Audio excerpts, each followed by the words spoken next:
欢迎收看关键时刻，我是张道和。这一场伊朗战事，川普已经下了48小时最后通牒。今天财政部长贝森特接受了媒体专访，特别的是有意思，特别帮我们来找答案。他今天提出了一个新想法，他说这一场伊朗的战事，你必须要用50天的物价上涨去换50年的和平。这50年和平是一个没有核武器的伊朗政权。它里面又在提到，那为什么要突然把伊朗的油，原本不是制裁非常多，为什么要去开放呢？他说，过去伊朗油都是给你中国，给你中国之后，你当然可以拿到一些非常廉价的石油，但是我开放之后，我可以让韩国，我可以让日本用比较高的溢价去把油给买了起来，买起来就代表什么？你中国没石油了。所以我们回到刚刚贝森特说的这一句：50天的物价上涨换50年的和平。原来这个50年的和平不是针对伊朗，而是针对你中国。这所谓的和平，就是让中国不敢去动武。我们给大家看到一张图，我们都知道，在伊朗的228之前，它的通货膨胀就已经很严重了，只是没想到现在严重到他们竟然出现了史上最高的面额，1000万的里亚尔，这一张价值是1000万。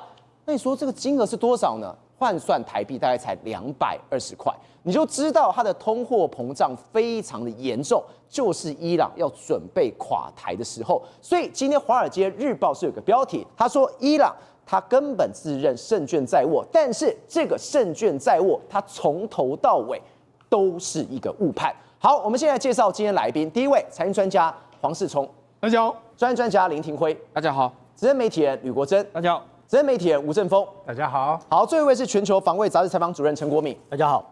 松哥，我们刚刚特别提到，今天贝森特讲这个50天的物价上涨换50年的和平，大家都以为是在讲伊朗，但是现在看起来就跟我们之前讲能源庄家的概念一样，它就是剑指中俄。尤其这个和平，为什么说和平？今天我把伊朗给端掉之后，你中俄这50年，你真的不用玩了。对，没错。事实上，在周末的时候，川普不是下了一个最后的通牒令吗？说48小时之内，你伊朗要开放荷姆兹海峡，不然的话，我就要攻打你的这个电力基础设施。然后双方呢，现在都剑拔弩张。不过我们先不要看这个双方讲的剑拔弩张，我们来听听贝森特怎么说。对，因为贝森特来说的话，他其实是一个比较务实，而且他其实讲的很多都是川普心里面的话。他说什么？我认为美国人明白，用50天，我不想把时间定了在，就是姑且为50天吧。物价暂时上涨之后，物价回落，然后回报方面，我们换来长达50年的和平，就是一个没有核武器的伊朗政权。50天换50年的和平。那你想说，那这个对美国到底有多重要呢？赵文，你知道吗？因为美国都一直要花时间在处理中东问题。你看，这个过去伊朗这边搞来搞去的时候，美国就要花非常多的军力在这个地方，他根本就没办法去动用全部的武力来对付中国或者来对付俄罗斯。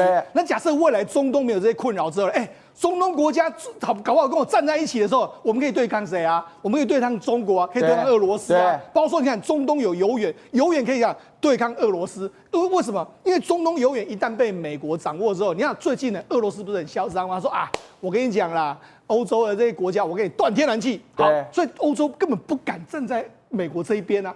但是假设有一天中东都和平的时候，中东的天然气可以源源不绝到这个欧洲去的时候，请问谁要理俄罗斯？另外一个，我控制石油、控制中东的时候，赵文啊，中国50%的石油是来自中东，对，中国就挂啦，就没什么看。所以我才说，他这50年的和平来说，不是只有中东和平。是全世界的和平，他讲的是这个意思。好，那另外一个，对，人家就说那不是啊，那你干嘛卖石油？那你干嘛允许伊朗跟这个俄罗斯卖石油？他讲的非常清楚。他说解除制裁之后呢，简单，日本跟南韩可以去买啊，对不对？所以到最近一段时间来说，日本、南韩呢从这个中国手上抢了一堆原油，谁压力最大？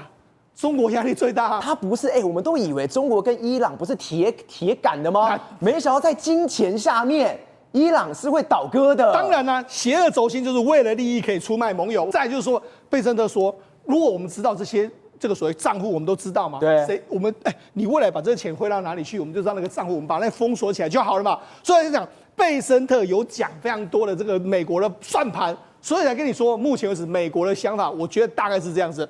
希望中东能够真的和平，而且控制全世界的石油，我这样就有权利来打俄罗斯跟对付中国，这是美国未来50年的完整的盘算。而且，盛哥不要忘了，我们刚才特别讲，川普已经下48小时最后通牒，没错而且我们也知道。伊朗这时候已经讲，你今天敢打我，我就去回击你。对，包括我还攻击你一大堆，你美国有投资的，甚至有买美债的，我都直接打。没错。但是我就想，伊朗你到底口气怎么会这么大？对，你今天看到这一张，我傻眼。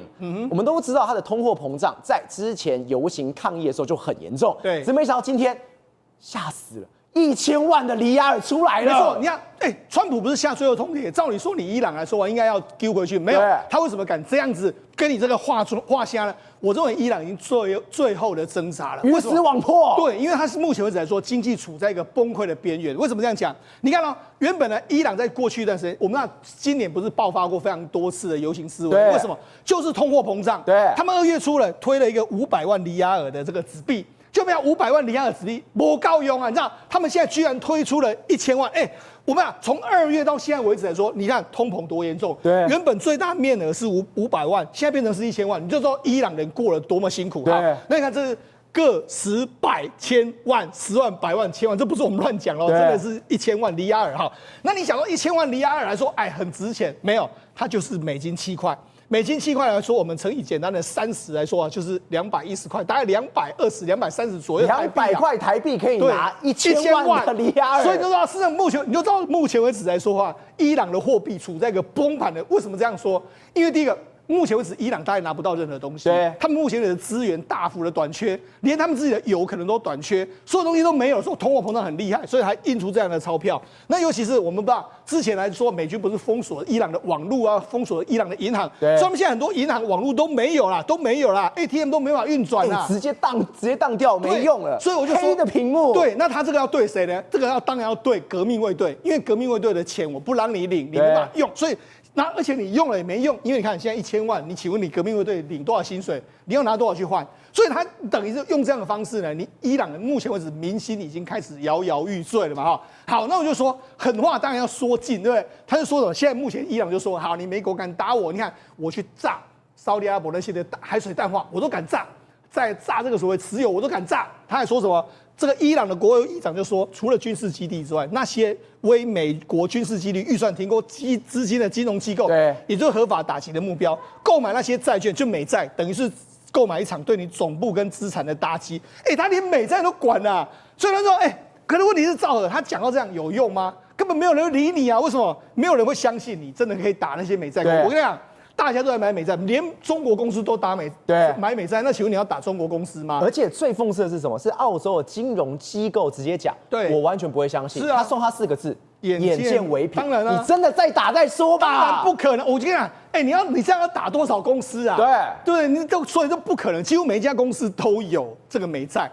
你只要是比较大规模的这个银行业都是这样，你怎么可能打呢？所以我就说，他现在话已经讲到他自己可能都不知道他自己在讲什么了哈。那我跟他讲，那目前为止来说，伊朗到底在盘算什么？伊朗当然他也有想要有一些获得嘛，对。他说，你看这是《华尔街日报》的报道，他说伊朗的政权他们自己认为我们胜券在握，他用天价来终结战事也就是说，伊朗虽然说他知道说我大概是没救，但问题是他卡住一个非常重要，就是什么荷姆兹海峡，所以他们现在怎样？他们要专注惩罚于这个侵略者的状况，但是问题是他们现在怎样？他们都低估了川普的这个决心，尤其是他们是自己说什么？他们认为说伊朗是美国的一个越南。好，所以他们就一直在那边讲我们一定可以打胜，可以打胜。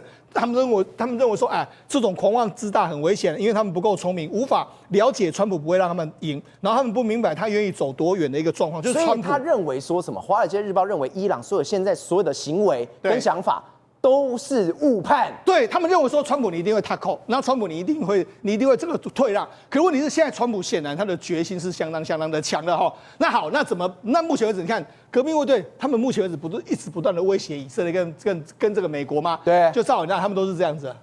戴着这个墨镜，戴着这个口罩，戴墨镜，戴口罩。对，我现在只要出来的话，我一出去我就被无人机杀了。所以我现在都这样做。你就知道他们其实讲也很心虚嘛，对不对？如果你有种的话，就把这个口罩、这个眼镜拿掉。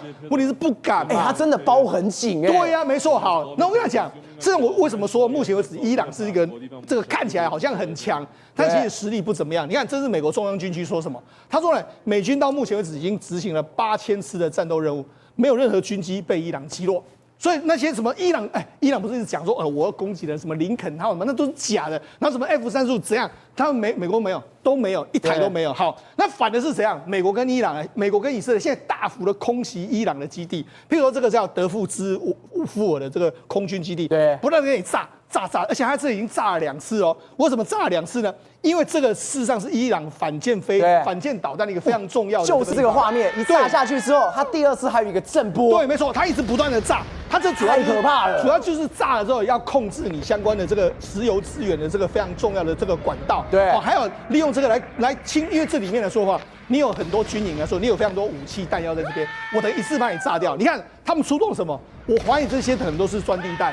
对不对？他用钻地弹把这个基地给翻了，对，不断的轰，那甚至用这个炸弹饱和攻击，反正就是要把你的基地端掉的一个状况。好，那你看美国跟以色列继续的端之后呢，那当然很多人都很担心啊。像这几天大家不是说，今天台股也大跌了，那亚洲股市南韩跌了6.4%，日本都大跌，大家都担心油价会上升。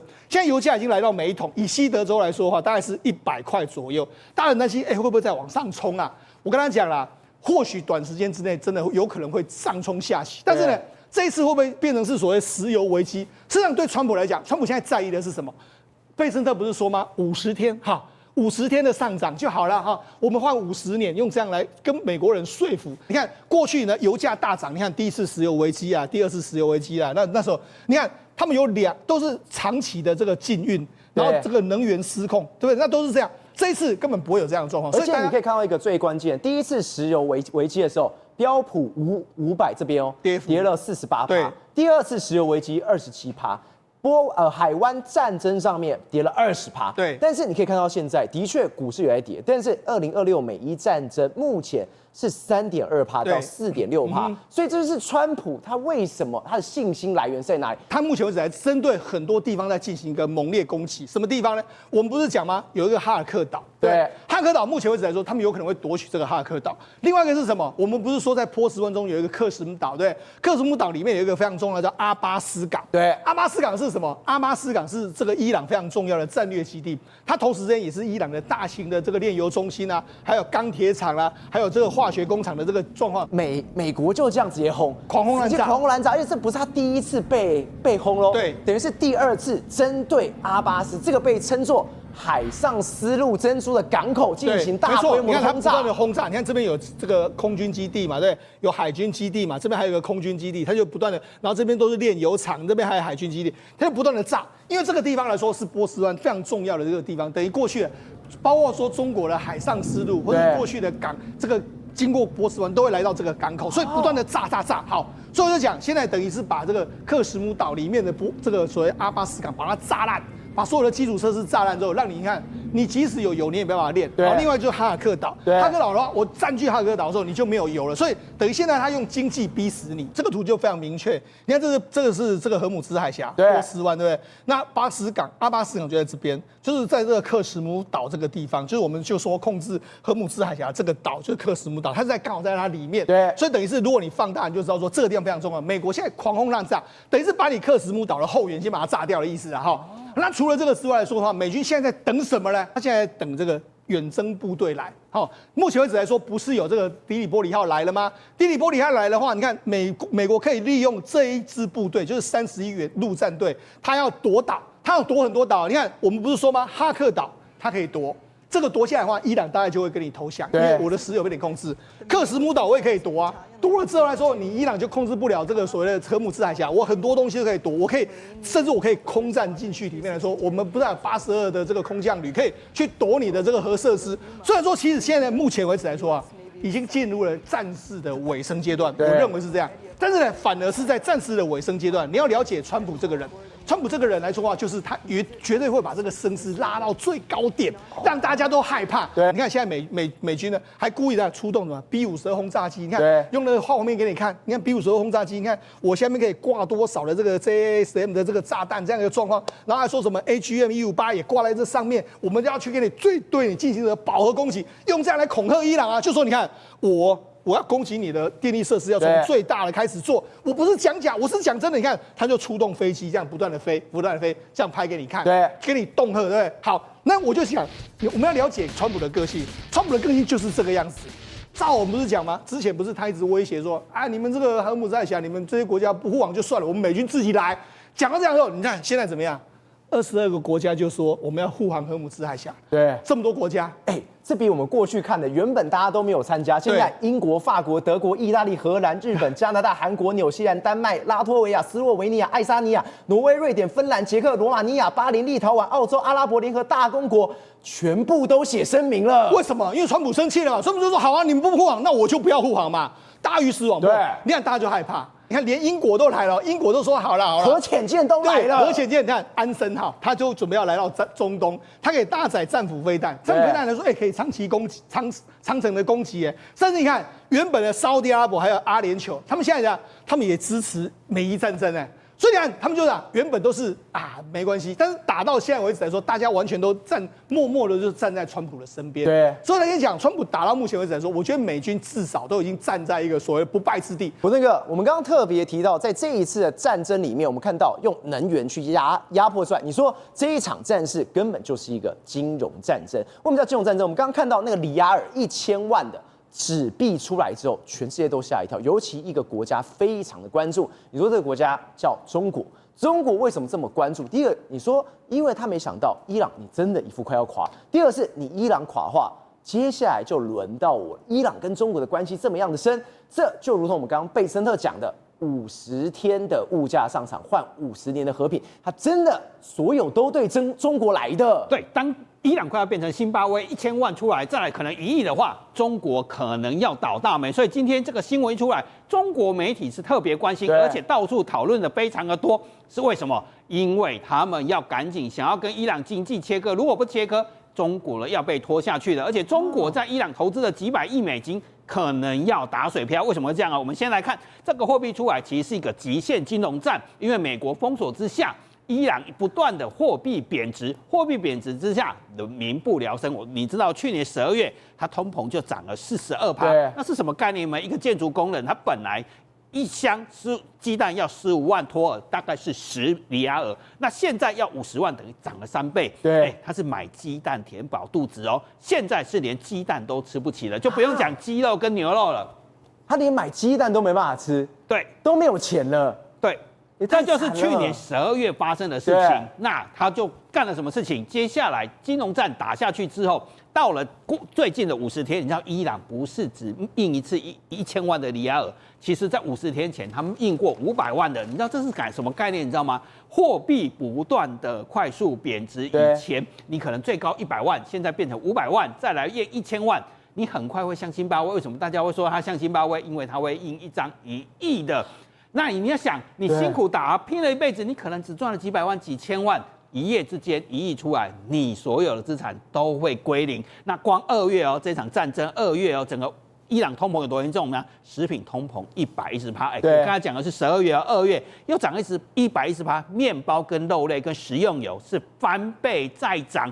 许多人薪水一到手就缩水，因为你的薪水不可能一天涨100万、200万、1000万啊，一生的积蓄一夜清零啊。那你突然看到这个时候，中国你要会紧张什么吗？因为中国媒体网易、中国的阿斯达克，还有中国的东方财富、中国的新浪都在谈这些事情。你知道为什么吗？是因为中国跟他持有非常多的伊朗里亚尔，或者是中国在伊朗有很多资产跟投资。对，那我们来看他们的中国网民怎么反应哦。